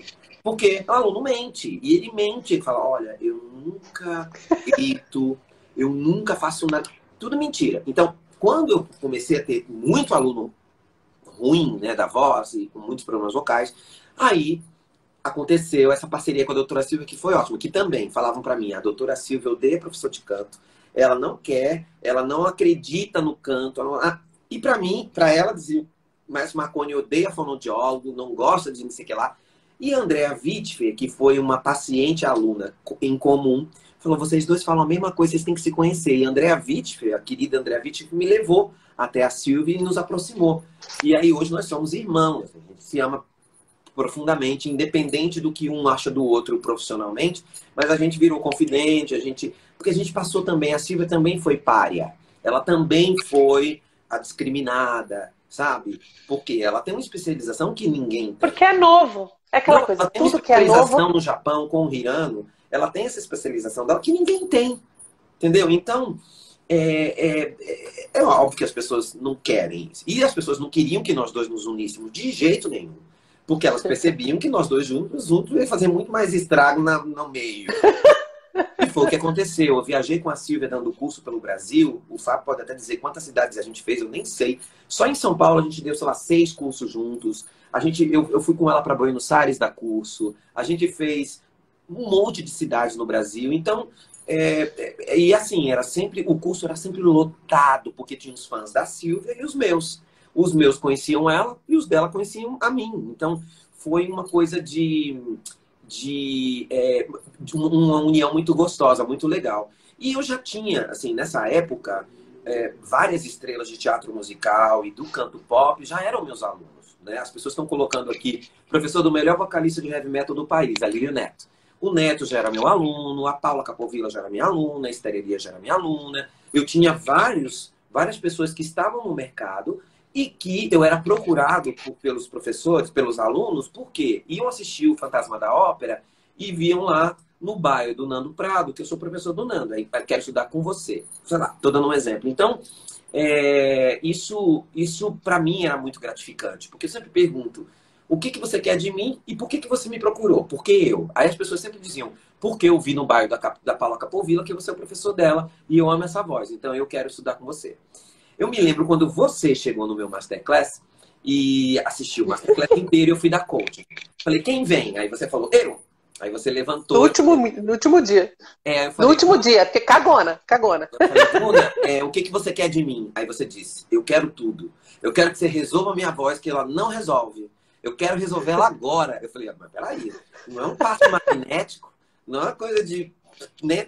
Não trabalho nas encruzas. É uma aula de canto, calma, eu vou dar um coaching para você. E aí você fez aquele coach e depois... E naquele coaching, eu fui embora pro interior naquele coaching e ele falou assim, ele desistiu de mim, vocês não estão entendendo. Ele foi Faustine comigo, mas eu precisava disso, né? Porque eu sou muito sofredora, eu sou muito dramática, né? Era. Era, não, o coração dói ainda, maestra. Só que nem você, eu não vou deixar ele chorar. Me ver chorar, aquelas assim. Eu me lembro do Pedro vindo na sua aula e eu falava, Pedro, o marido da Bruna, vinha assistir as aulas dela. Aí eu falava, Pedro, pelo amor de Deus, ela só chora. Ele falou, já falei, maestro. Já falei pra ela parar de chorar. Ele vinha pra dar força pra ela e ela chorava. Ela falava, porque eu amo minha voz. Eu falei, Bruna, para de chorar e faz o vocalista, pelo amor de Deus. Porque assim, o maestro foi o único que parou para ouvir as reais dificuldades, porque o que o maestro ele teve de muito interessante eu tinha uma reclamação e ele ouviu a minha reclamação. Claro. E quando eu falava, é muito duro, ele falava, eu sei, mas canta, mas é muito duro. Eu sei, mas faz, né? Então, na primeira vez eu fui cantar para ele, eu cantei para você Hero, da Mariah Carey. Uhum. E você falava assim, tá, eu já entendi. Mas você precisa fazer belting, você tá fazendo tudo de speaking, tá tudo na borda tênue, você tem que fazer agora, e não tá ruim, mas você precisa fazer belting, então vamos lá. E você me deu um vocalize em A. Você falava, você não abre a boca. Como assim? E eu voltei, eu passava o dia na frente do espelho. Por que eu não abro? E eu fazia a dita coisa do vocalize em A, tentando abrir a dita coisa da boca. E foi assim, eu falava, gente... Ele me falou que eu não abro a boca. Eu preciso saber o que é. E você tinha uma dificuldade muito grande na própria percepção. Você tinha. Eu falava, Bruna, você sentiu agora onde foi? Não. Não. Principalmente quando se tratava, né, de sentir o brilho da voz, né, sentir um pouco de esquilo, de falar, Bruna, olha, tem brilho isso daqui. Eu falava, gente, eu não entendo isso. Meu ouvido não era calibrado para o meu próprio som. Eu Mas é tinha difícil distorção do meu o próprio nosso som. ouvido ser calibrado para o nosso som, sabia, Bruna? Tanto que quando eu estudo, eu faço meu estudo, ou quando eu ensaio com o Leozinho, a gente está ensaiando agora um concerto novo, eu gravo o concerto inteiro. Eu gravo o ensaio inteiro para eu poder ouvir de fora, porque se eu ficar preocupado em me ouvir, eu não canto. Então eu canto, depois eu escuto. Por que eu clareei isso? Aí eu me dou aula. Aí eu falo, porque eu não tenho professor. Então eu dou aula e eu falo, ó, aqui você vai mudar. Tá tudo anotado ali. Se eu mostrar meu caderno, tá tudo anotado das coisas que eu tenho que mudar para o próximo ensaio. De sexta passada para amanhã. Amanhã tem ensaio. Então, de sexta passada, hoje eu estudei todas as anotações que eu fiz do ensaio para o ensaio de amanhã. Porque eu não posso ficar na hora que eu tô cantando pensando no som. Mas o ouvido interno, na hora que eu tô cantando, o meu ouvido interno fica incrível, sabe assim? Eu falo, nossa, tá legal. Aí na hora que eu vou escutar do lado de fora, eu falo, essa coloratura não separou. E o Léo não falou nada. Ele gostou. E ele não me falou que a coloratura não tá separada. Não tá. Então eu vou separar. Ou então, esse Fá aqui não tá igual esse Fá aqui, na hora que eu mudei de Exatamente. vogal. Por que a cor não ficou boa, não ficou cheia igual? Eu sei que teve mudança de vogal, mas peraí, a qualidade, o Sim, brilho, o esquilo tem que chegar lá atrás, né? E isso é difícil, pacas, sim. mas eu aprendi muito. Eu ouso dizer que talvez das suas atuais alunas e pupilas, eu acho que eu fui a que menos fiz aula, porque assim como você tem, eu tinha muita dificuldade financeira, né? Quando eu Uhum. vim para cá. Eu acho que eu sempre mudava, priorizava assisti-lo dar aula. Então eu fazia todos os cursos. Uhum. E eu ficava o tempo todo, eu ficava assim, ó. Eu gravava, eu anotava, eu perguntava tudo. Eu era chata, lá vem ela levantar a Mas mão de você, novo, mas né? você fez aula Mais de do que fazer. pupilo. Você fez aula de pupilo quase mais do que um ano, né? Mais, né? Foi um ano e meio de aula de pupilo que a gente fez, mas eu digo, de aula particular, na época eu não podia, né? Então eu fazia TEV, eu fazia aperfeiçoamento, eu fazia o drama em música, e Você aí eu fez todos assistia os todos cursos. os Tá? cursos. Você fez todos, menos o último. Eu fiz todos os cursos mesmo. Só desde que começou a pandemia eu não consegui fazer mais todos por causa da impossibilidade. Sim. Mas todos os cursos em grupo, maiores, eu privilegiei o meu dinheiro nisso, Uhum. né? Porque eu queria. A verdade até hoje é assim, eu quero ouvir o que você escuta, por que você escuta e por que você toma as decisões para aquela voz assim, E aí, né? quando Esse é eu tô dando curso meu maior coletivo, gosto. quando eu tô dando curso coletivo, que eu faço uma escolha que você percebe que é a mesma sua, você fica feliz. Fala, ó, eu também pensei isso, então o meu ouvido está ficando mais parecido com o dele, porque é isso que você quer, né, Exato. ouvir no seu professor. É escolher as mesmas coisas. Se eu estou escolhendo as mesmas coisas, então por isso que eu te convidei para dar aula de TEV no estúdio, porque você fez tanto curso comigo que você praticamente é a Marconinha, você está com o meu ouvido ali. Então você consegue dar aula de TEV para os meus alunos da mesma maneira, né? Fora que você tem uma paixão pela parte de fisiologia, por isso tudo, que isso me deixa muito feliz também, porque eu sempre tive. Agora, é que tem que ficar claro, Bruna, eu não quero aqui falar mal da pedagogia vocal, até porque eu fui um cara que comecei a fazer pedagogia vocal no Brasil quando não tinha, Total. tá? Quando não Me tinha. apaixonei por sua causa, Não afinal. tinha. Imagina, músculo intrínseco, não tinha isso. O professor de canto não sabia nem que músculo, onde era o diafragma, não tinha isso. Mas tem uma coisa, com o advento da pandemia, todo mundo começou a se profissionalizar. Então, professores de canto começaram a fazer curso de fono, fonos começaram a fazer curso de canto, médicos começaram a dar aula de canto, uma loucura. O que que eu quero deixar claro para as pessoas aqui? Lembre-se que o estudo da pedagogia vocal, o estudo da musculatura intrínseca, o estudo de tudo dos tratados antigos é maravilhoso para a sua cultura como professor. É maravilhoso, mas cuidado. O professor de canto, ele precisa ter um excelente ouvido para usar essa pedagogia vocal. Porque o que eu aprendi nos Estados Unidos? Eu fiz uma matéria nos Estados Unidos, comecei a fazer uma matéria nos Estados Unidos chamada Pedagogia Vocal. E eu saí da matéria porque a minha professora me dispensou da matéria. Porque como eu tinha uma escola de canto já de muitos alunos, ela me dispensou da matéria, porque era a minha professora de canto que dava essa matéria. Eu assisti 2 ou 3 aulas. Sabe o que eu entendi? Que a pedagogia vocal criava fórmulas para você poder fazer. Um aluno iniciante, você não pode fazer um vocalista de nona. Sabe? Um aluno iniciante, um vocalista tem que ter 3 notas. Tá, então, mas peraí. Quando a Laurinha começou comigo, fazer um vocalista de 3 notas, ela é super musical, por que eu vou fazer? A Tita vai fazer um vocalista de 3 notas, por que se ela é musical? Entendeu? Então aquilo me deixou desconfiado. E o que valia para um, valia para todo mundo, e o professor não escuta. Então, não, é mo, mo, mo. Por quê? Porque é mo, mo, mo, mo, mo. Aí ele explica. Porque o M vai colocar o placement da boca que usa, porque o O, ele explica, mas ele não sabe dizer sonoramente por que o mo, mo funciona. Então, eu falei, não, eu não quero isso. Eu não quero ficar preso nem à musculatura intrínseca, nem à pedagogia vocal, porque o que acontece com os meus alunos? Eu dei aula agora essa semana para uma menina que é cantora lírica, que você sabe, você vai entender muito bem o que eu estou te falando, que tem um problema parecido com o seu. Ela é uma cantora lírica que sobe para o agudo de registro médio. Ela não faz passádio. Quando ela canta um Fá, ela tá 3 bolinhas de cocô, como diz a Cláudia Raia. Entendeu? Então, eu falei, peraí, mas você é cantora lírica que não faz passádio? Eu acho que eu sou meso. Falei, amor, você não é meso. Você é soprano, você não faz passádio. Eu ensinei ela a fazer passádio, a voz subiu. Então, aí ela falou, nossa, eu nunca fiz isso. Ela estuda canto lírico há quanto tempo? Por que não tem isso? Porque o professor não está escutando que ela não faz passádio. O professor não sabe, ele diz assim, você está fazendo força, você está empurrando. Ela não está empurrando, ela não está fazendo passádio, e isso faz com que ela sopre mais e afaste as pregas vocais. Ela não tem ar. Aí o professor diz, sabe por que você não tem ar? Porque não tem apoio. E ela está soprando pra caramba. Haja Então, pressão subglótica. meu Deus, aí eu falei pra ela, olha, eu não quero aqui falar mal de ninguém, do seu professor, mas você precisa de uma pessoa que seja mais técnica com você. Que você resolva. A Franciele, quando veio fazer o primeiro curso comigo, a Franciele não cantava no Lá bemol. Ela veio cantando O Meu Babi no Caro, morrendo no Lá bemol. Ela falou assim que eu sou meso. Eu falei, amor, se você for meso, eu sou soprano coloratura. Você não E faz... eu, ao contrário de todo mundo falava, você é um sopranão. Eu falava, ok, eu sou sopranão, eu tinha um dó, cadê esse raio desse dó agora? É, Por que eu não tenho mais dó? Por que ninguém me deixa cantar o dó? E a culpa é sempre minha que eu não estudo. Eu falo, mesmo não faço outra coisa, eu não sei estudar e eu não estudo direito. Por isso que eu chorava. mas aí que tá. Mas aí você encontrou a sua vocalidade. Você sabe qual é a sua vocalidade. Como a Luísa encontrou a dela. A Luísa estudou comigo com o meso.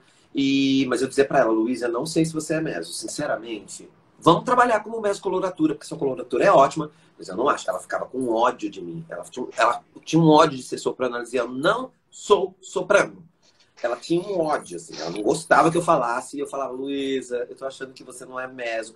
Hoje, ela se diz Fá intermediário. Ela sabe que ela tá no Fá intermediário. Ela não é nem meso, nem soprano. Ela tá num Fá intermediário, que é maravilhoso para ela, porque ela é uma meso coloratura que tem um Fá da rainha. Então, ela pode cantar o que ela quiser, não é? Não tem nada para perder. Tem nada para perder. Com uma garantia, entendeu? Então, Uhum. mas quem descobriu isso? Ela. Ela descobriu pesquisando a própria voz o que é o Fá dela, como eu fiz com o meu e como você fez com o seu. Então, isso é uma coisa que eu acho muito legal nos meus alunos. Eu acho que eu consigo estimular os meus alunos a quererem estudar. Isso é muito legal. E esse é o recado que eu queria que todos tivessem nessa semana, que é o estudo, tanto no seu caso quanto no meu, nunca trouxe prejuízo, né, maestro, para a arte, né? Ao contrário, ele sempre foi um grande spotlight para a arte, no seu caso, isso é muito Cultura claro. É sempre bom em qualquer situação, Bruna. Cultura é sempre bom, né? Então, você teve que cantar em francês e você não fala francês. Eu falei, Bruna, corre atrás. Você correu atrás, vai, sabe? Você aprendeu coisas, como pronunciar, aprendeu um monte de coisa. Isso você vai usar na sua vida? Não sei, mas você sabe. Na hora que você pegar um aluno cantando em francês, você sabe como é. Sabe? Cultura é sempre bom, gente. Muito bom. Assim, conhecimento, ele abre portas, ele faz com que você consiga olhar por um outro ângulo e ver que aquilo que você via não era quadrado e sim redondo, né? Só porque você mudou o seu ângulo, né? Então, maestro, muito obrigado. Que conversa gostosa. A gente passou meia hora, porque foi tão saudável, foi tão gostoso. Obrigado por falar do seu processo de chegar no método, a sua experiência como artista que trouxe um método de estudo, mas uma pessoa que também faz a arte, também transporta e transpira a arte, né? Então eu quero ser grata e mais uma vez falar para as pessoas que sem o maestro, certamente, eu não estaria no caminho que eu estou, não seria quem sou nem como cantora, nem como professora, porque as necessidades existem, os problemas existem, mas também existe a forma de facilitar, o carinho de tratar, para a gente chegar naquilo que é mais importante, que é possibilitar o transbordamento da arte que existe em mim. Eu precisava transbordar a arte de alguma Certeza. forma, com problemas ou não. Eu que agradeço, Bruna. Eu fico muito feliz de você estar onde você está agora e principalmente de você ter crescido como artista. Porque você já era uma cantora, você tinha problemas vocais, mas você já era uma cantora, você fazia baile, você fazia um monte de coisa. Então, assim, você sempre foi uma performance. Mas como artista, você melhorou tanto, porque eu sinto que hoje você tem um domínio de tudo que eu posso te pedir as coisas mais loucas que eu te pedi nessa última live. Bruna, entra cantando uma Clara Nunes, depois você canta Carmen, depois você canta I'll Be There no coro, depois você faz Mysterious Ways e você vai e faz. Você não No tem... mesmo dia. É, tudo no mesmo dia. Não tem... Você nunca disse pra mim, não, não vou fazer. Nunca. Mas o meu professor me ensinou a estrategiar. Fala, saiba fazer suas escolhas. No dia que você vai fazer tudo isso, como que você faz isso? Como você vai fazer isso? Como, Bruna? Exatamente. Mas também só faço isso pra você, porque eu sei que se der ruim, você tá ali. Mas Não é? outro orgulho que eu tenho de você também é ver a paixão que você tem pelo ensino, que isso é muito legal. Seus alunos te amam, seus alunos só falam bem de você, para mim. Você tem a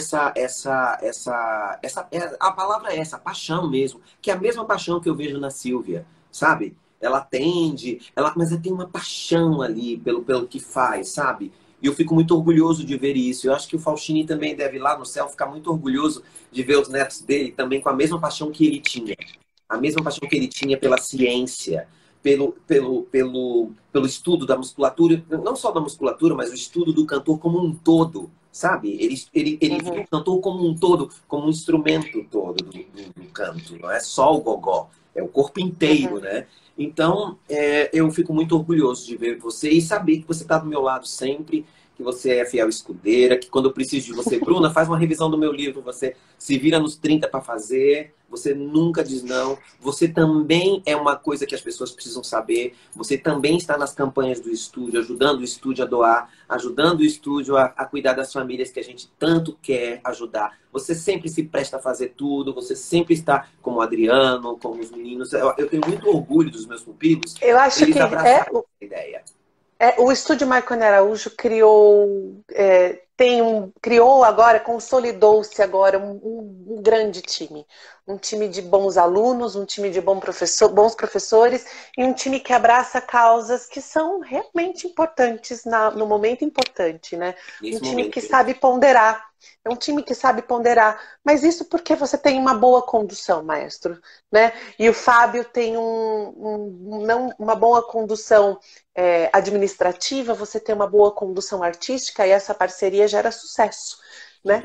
Então, que continue esse sucesso. Além da equipe de professores, eu tenho uma equipe incrível de produção. O Fábio, o Ale e a Sami são incríveis na produção. Então, eu fico tranquilo que tudo vai dar certo. A live só deu certo porque eles são virginianos, né, amor? Eles fazem cronograma. O cronograma é com eles. Eu entendo eles, viu? Eu entendo, porque eu não ia conseguir. Eu já ia surtar. Eu também. A Sami é a pessoa que me acalma, né? Você sabe, né? Eu ligo. A Sami me liga quando ela precisa e eu ligo pra ela, Sami, peraí, eu tô surtando. Aí ela, não, Bruna, calma, vai dar tudo certo, Mica. Então, olha, se a gente conseguiu fazer isso, Bruna, se a gente conseguiu contagiar tantas pessoas com estudo, né, com a vontade de ter cultura, então a gente pode fazer isso muito mais. As pessoas podem entrar no hashtag Pergunte ao Maestro, perguntarem, entrar em contato com a gente, não é? Perguntar lá no canal. Aqui as pessoas comprar o livro. Aqui, comprarem o livro, estão aqui na live, as pessoas estão aqui na live, às vezes acham que é impossível fazer uma aula com o Maestro Marconi, com a Bruna Pimentel. Não é. Não é. Sabe?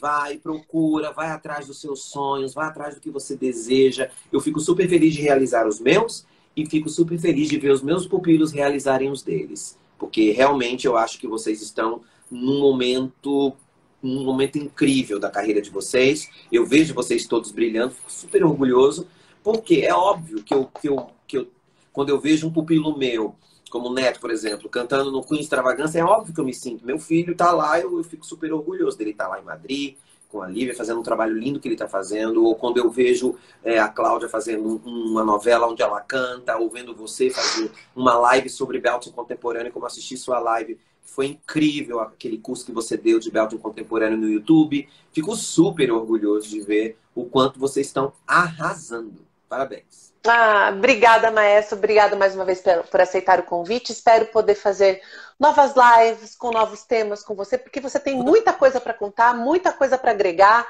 São muitos temas para desvendar, né?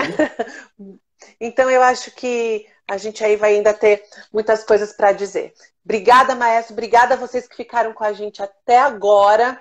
Eu vou deixar essa live salva. Fiquem tranquilos, as pessoas ficam doidas que eu não falo. Vou deixar a live. Não vai dar tempo de responder todas as questões, mas eu vou fazer melhor.